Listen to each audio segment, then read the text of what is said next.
Sir दो उग्रवादी मारे गए, 2 मारे गए, एक पकड़ा भी गया। जवान की स्थिति कैसी है? जवान की स्थिति आउट ऑफ डेंजर है। हमारा बहुत ब्रेव जवान है। हमने बोला घर पे इन्फॉर्म करते हैं तो मना कर रहा है कि सर मत कीजिए, हम ठीक है। पंडरिया का रहने वाला जवान है, बहुत बहादुर जवान है। सर एक समय पप्पू लोहड़ा और अन्य को कहीं ना कहीं पुलिस के जिस तरह से उसके जो कुछ पुराने पिक्चर्स आ रहे हैं सीआरपीएफ के जवानों के साथ रॉकेट लॉन्चर और उसके साथ, तो इसको क्या कहते ऐसा है ना, हैं? पप्पू लोहड़ा मारा गया, ये खबर है आज की। ठीक है, तुम सीआरपी का रॉकेट लॉन्चर खोजते रहो, लेकिन आज की खबर ये है कि एक टॉप नक्सली, टॉप उग्रवादी, टॉप अपराधी जिसने दर्जनों हत्याएं की हैं, सैकड़ों घरों को सूना किया है, वो आज मारा गया है। ये एक बहुत बड़ी अचीवमेंट है। Okay, thank you. Jharkhand police के लिए और झारखंड में नक्सलवाद के खिलाफ कार्य कर रहे सभी संयुक्त बलों के लिए एक बड़ी सफलता का दिन है। जैसा कि आप जानते हैं कि झारखंड पुलिस को कल एक सटीक आसूचना प्राप्त हुई थी, जिसमें कि जेजेएमपी जो एक नक्सल संगठन है, स्प्लिंटर ग्रुप संगठन है, उसके सुप्रीमो पप्पू लोहड़ा और उसकी पूरी टीम लातेहार थाना क्षेत्र में एक हिंसक घटना को अंजाम देने के लिए जमा हुए थे और इसकी सटीक आसूचना पुलिस को प्राप्त हुई।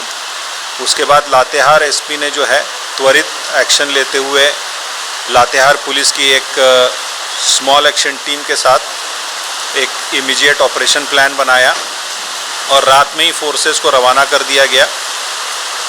जैसे ही फोर्सेस जंगल क्षेत्र में गई और वहाँ सर्च अभियान चला रही थी, ये जो पप्पू लोहड़ा की टीम थी, इनके द्वारा अंधाधुंध फायरिंग पुलिस को लक्षित करके शुरू की।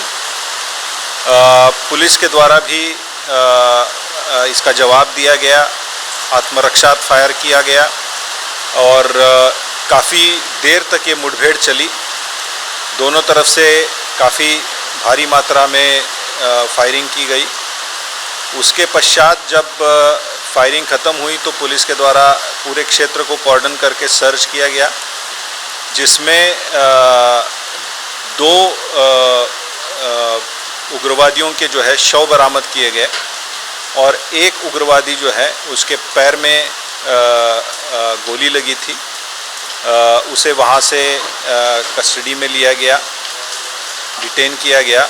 प्रारंभिक जब उसकी शिनाख्त की गई सोर्सेस के द्वारा, तो उसमें ये पता लगा कि ये पप्पू लोहड़ा जो कि जेजेएमपी का सुप्रीमो है, जिस पर झारखंड सरकार के द्वारा 10 लाख रुपए का इनाम घोषित किया गया था, उसके रूप में शिनाख्त की गई और साथ ही प्रभात गंजू जो कि एक सब जोनल कमांडर था और जिस पे 5 लाख का इनाम घोषित था, उसके रूप में भी दूसरे शव की शिनाख्त की गई।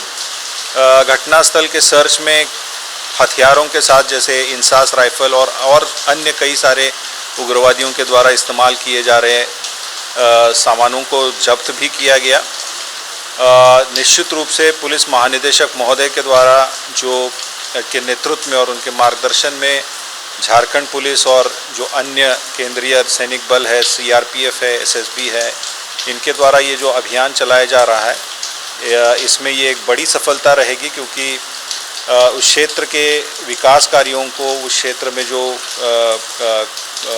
कोल कंपनीज़ है उनके कार्यों को इस ग्रुप के द्वारा काफ़ी जो है धमकी मिल रही थी, कई सारी हिंसक घटनाओं को अंजाम दिया गया था, आगजनी वगैरह की गई थी। तो क्षेत्र में शांति स्थापित करने की दिशा में एक बड़ा कदम है और जैसा कि पुलिस महानिदेशक महोदय के नेतृत्व में हम लोग पूरे झारखंड को ही नक्सलवाद मुक्त करने के लिए कार्य कर रहे हैं, उस गोल की ओर, उस लक्ष्य की ओर हमारा ये एक कदम है। और जो जहाँ अब नक्सली बचे हैं, जिन क्षेत्रों में नक्सली अब बचे हुए हैं, उन क्षेत्रों में भी ये अभियान चल रहा है और निश्चित रूप से हम लोग जल्द ही झारखंड को नक्सलवाद मुक्त करने में सफल रहेंगे।